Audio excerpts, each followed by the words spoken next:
Vamos falar sobre definição do programa. No vídeo anterior, nós trouxemos a primeira etapa da rota, que é a leitura do cenário do cliente, e hoje nós vamos continuar com a próxima etapa, que é a definição do programa, que impacta diretamente no escopo do serviço, na precificação e também na viabilidade do projeto, mas ainda não chegamos na proposta. E por que definir esse programa antes de elaborar a proposta?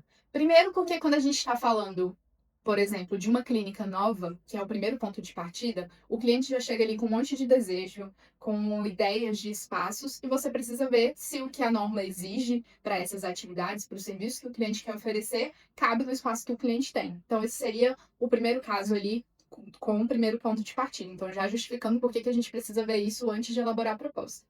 Caso não caiba, a gente já tem que conversar ali com o cliente para não ter problema depois de fechar algo e você ter que modificar tudo. No segundo caso, que é o caso de clínicas existentes, é interessante que você verifique se o que existe está compatível com o que a norma pede. Então, a gente sempre sugere e orienta que seja feita essa definição do programa realmente antes da proposta. E eu diria que o mais importante é que você fazer essa definição te ajuda a dimensionar o nível de intervenção.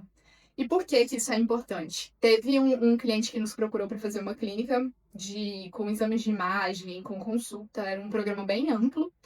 O cliente tinha um espaço, era uma casa, e ele queria transformar esse espaço nessa clínica com esse programa gigante que ele desejava. E ele só passou para a gente o programa e falou: olha, a casa tem 250 metros quadrados. E a gente pegou esses 250 metros quadrados, calculamos o valor da nossa proposta ali, quanto que daria, só que a gente não definiu o programa. E depois que fechamos o contrato, fizemos aquela análise inicial ali para ver quais os ambientes seriam necessários, desenvolvemos o layout ali. Depois que a gente finalizou, a gente viu que o projeto passou de 300 metros quadrados. Ou seja, o impacto que isso teve para a gente de não ter feito essa definição do programa previamente foi muito grande, porque, querendo ou não, foram mais horas trabalhadas, porque era um ambiente maior, a nossa equipe ficou ali mais tempo dedicado a esse projeto. Esse foi um super aprendizado pra gente, porque realmente no momento a gente não considerou, a gente só olhou para os 250 como parâmetro ali básico de área, mas não consideramos tudo que poderia vir. E a verdade é que tinha terreno para construir, e no fim a gente acabou ocupando não só o espaço da casa, mas o espaço do terreno inteiro.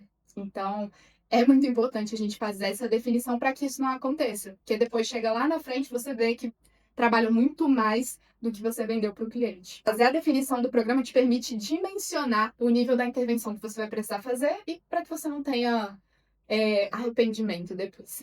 E como que a gente faz para definir esse programa? Aqui nós separamos os ambientes em três classes. Nós temos os básicos, os adicionais e os complementares. Eu vou falar o que é cada um deles e depois eu vou falar como é que você pode levantar cada um deles. O básico são os ambientes de apoio da RDC 50, que são obrigatórios, dependendo da atividade. Então, por exemplo, se eu estou falando de atendimento ambulatorial, você vai achar esse tipo de atividade lá na norma. Nós vamos ter como ambiente básico obrigatório a sala de espera, a recepção, um sanitário público ali e para funcionários, dependendo do porte da clínica, que precisa ser PCD, e um DML. Ah, o sanitário precisa ser PCD se não tiver outro comum e público ali no pavimento, tá? No mesmo andar da clínica. Caso tenha, você não precisa fazer dentro da clínica, mas ainda assim precisa ter um sanitário ali na recepção. Falei que público e funcionários, porque dependendo do porte da clínica, se for uma clínica bem pequena, com poucos consultórios ou poucas salas ali, você consegue usar um ambiente só, tanto para funcionários quanto para o público. Senão, dependendo até da região, você precisa já prever o sanitário específico para os funcionários. E DML, depósito de material de limpeza. Os ambientes adicionais, eles são necessários de acordo com a atividade que está sendo realizada. Ou seja, é uma clínica que vai ter consulta. Lógico, a gente precisa de um consultório. Ah, é uma clínica que vai fazer imunização, vai fazer vacinação. A gente precisa de uma sala de imunização. Então, esses ambientes adicionais vão sempre estar atrelados às atividades que a clínica vai exercer. E os complementares são aqueles que melhoram a rotina da clínica. Então, a gente tem copa, a gente tem um estoque, a gente tem um administrativo. Então, essas três categorias de ambientes são os ambientes que vão formar o programa da clínica. Então, a gente precisa levantar esses antes da proposta, como eu já comentei. E como é que a gente vai fazer para levantar esses ambientes? Primeiro, você pode conversar com o cliente, claro, perguntar quais as atividades que ele vai querer oferecer ali na clínica e os ambientes que ele deseja. Geralmente o cliente já tem noção, ele já vai te falar assim, olha, eu preciso de 5 consultórios, eu vou precisar de um administrativo, vou precisar. Mas, assim, geralmente ele não tem noção total do que a norma exige, como, por exemplo, os ambientes de apoio. Eu citei aqui os principais, mas existem outros ambientes que estão atrelados às atividades. Daqui a pouco eu vou explicar como é que você pode encontrar isso. Você vai perguntar para o cliente quais essas atividades e quais esses ambientes que ele já pensou. Anota. E aí, é o momento que você vai pegar a RDC 50, você vai procurar pela atividade, por exemplo, ambulatorial, quando você estiver falando de consultas, de exames marcados, né? Atendimento ambulatorial é um atendimento com agendamento. E então você vai achar essa categoria ali na norma e vai ver tudo que tem de atividade lá dentro. Pode ser diagnóstico e terapia também, quando a gente está falando de exames, ou a gente está falando de uma soroterapia. E outros tipos de terapia também. Cirurgia também, você vai ter toda essa parte lá. Se você quiser internação, outras coisas, tem tudo isso na IDC 50. Você vai ver quais são os ambientes relacionados à atividade e os ambientes de apoio, que aparecem na parte de baixo das tabelas, e também as áreas mínimas de cada ambiente. Aí você vai pegar todas essas áreas mínimas, então ele falou, quero 5 consultórios, você vai ver lá, área mínima de consultório, 7,5. Então, 5 vezes 7,5, são 2 salas de exame, vê lá qual é o tipo de exame e coloca a dimensão.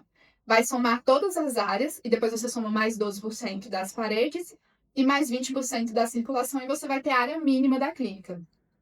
E aí, com essa área mínima, você vai finalmente poder olhar o que existe no espaço e o que você tem ali de área mínima calculada para ver se está compatível. Fazer esse cálculo já te possibilita, inclusive, dar essa informação para o cliente, de cabe ou não cabe. Ou, às vezes, vai sobrar muito espaço. Às vezes é uma clínica que o cliente quer fazer consultórios imensos, né? Então, assim, que ele preza pelo espaço, preza por amplitude. Então, assim, até isso a gente consegue pensar, né? Aí, a partir disso, a gente vai fazer essa viabilidade, ver se realmente o programa cabe dentro da clínica ou compatibilizar no caso de clínicas existentes. Então, muitas vezes o cliente chega ali com a clínica existente cheia de ambientes e aí você vai bater. O programa necessário, obrigatório que eu vi aqui na RDC 50 é esse. O que tem dentro da clínica. E aí você vai fazer essa comparação e ver se precisa adicionar alguma coisa para realmente atender o que a norma pede. Acontece muito, por exemplo, de você chegar na clínica e esses ambientes de apoio ali, como a DML, como às vezes uma sala de utilidades, quando você tem processamento de materiais, acontece do cliente não prever. Ele está pensando ali realmente nos ambientes mais comuns ali, né? Como o consultório, a recepção, a sala de espera, e esquece desses ambientes de apoio. Tem atividades que pedem por uma copa, e nem sempre tem no espaço.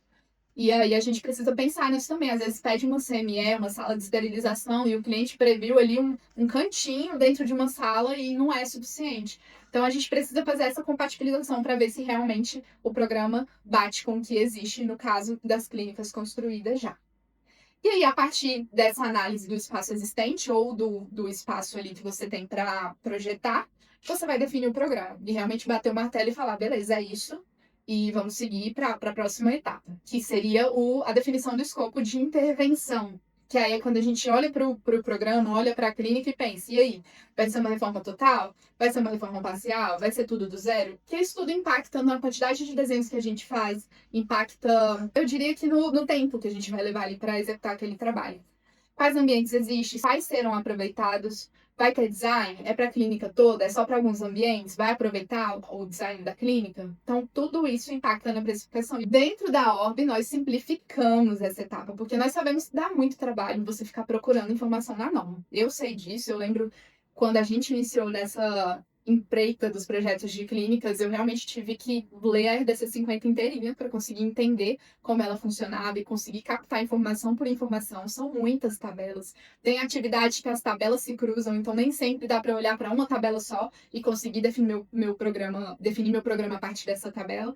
Então, eu sei como é complicado. E por isso que a gente trouxe essa simplificação dentro da plataforma. Porque lá a gente vai apenas selecionar a especialidade, você vai selecionar as atividades relacionadas à especialidade ou outras atividades de apoio, ali como a parte de medicamentos, vacinação, coleta. Selecionou, o próprio sistema já vai te dizer quais são os ambientes básicos obrigatórios, quais são os ambientes adicionais e quais são os ambientes complementares que você pode adicionar. E aí, à medida que você vai selecionando, já vai aparecer para você ali a área mínima calculada e você já vai fazer essa compatibilização. E aí, automaticamente, você já consegue retirar algum ambiente do programa e o cálculo vai ser refeito. Então, isso agiliza muito na hora de fazer essa definição do programa.